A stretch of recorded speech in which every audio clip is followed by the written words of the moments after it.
এই ঘটনাটি পুরোটাই মিথ্যা, জাল বানোয়াট।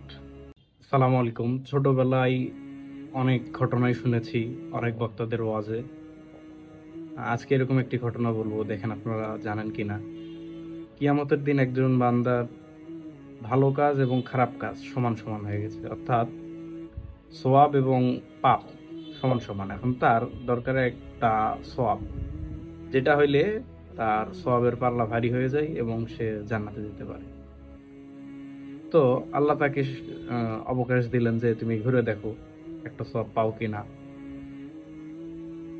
তো সে সবার কাছে গিয়ে গিয়ে চাই যে একটা সওয়াব দিবে কিনা।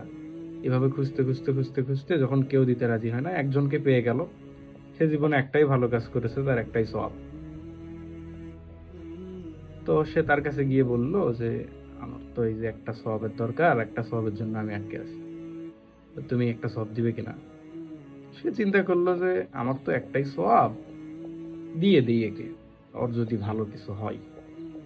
তারপর সে দিয়ে দিল একটা সব। তো আল্লাহর কাছে সে গেল, গিয়ে বলল যে এই যে আল্লাহ, একটা সব নিয়ে এসেছি। বলল কে দিল? ওই অমুক দিল, আপনার এক বান্দা, তার কাছে একটাই ছিল। তো আল্লাহ বলল যে সে যখন তোমাকে দিল, আল্লাহ তাকে দয়া করে দুইজনকে জান্নাতে দিয়ে দিল। এ ধরনের ঘটনা আমরা শুনেছি, অথচ ঘটনাটি জাল, ঘটনাটি মিথ্যা। আপনি যদি কোরআনের দেখেন, বিভিন্ন জায়গায় আল্লাহ বলছেন যে সেদিন কেউ কারো কোনো কাজে আসবে না। আর সন্তান পিতার উপকারে আসবে না, পিতা সন্তানের উপকারে আসবে না, তারপর বন্ধু বন্ধুর উপকারে আসবে না।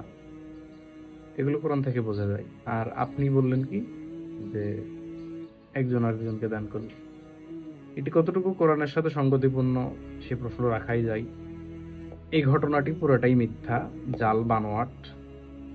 আমি কমেন্টে লিংক দিয়ে দিচ্ছি, আপনারা যারা একটু দলিল সহ দেখতে পছন্দ করেন তারা দেখে নিন। আর মিথ্যা প্রচার করা থেকে একটু আল্লাহকে ভয় করেন। ধর্মের ব্যাপারে জাতিকে ফাঁকি দিয়ে কিয়ামত হবে। সালাম আলাইকুম।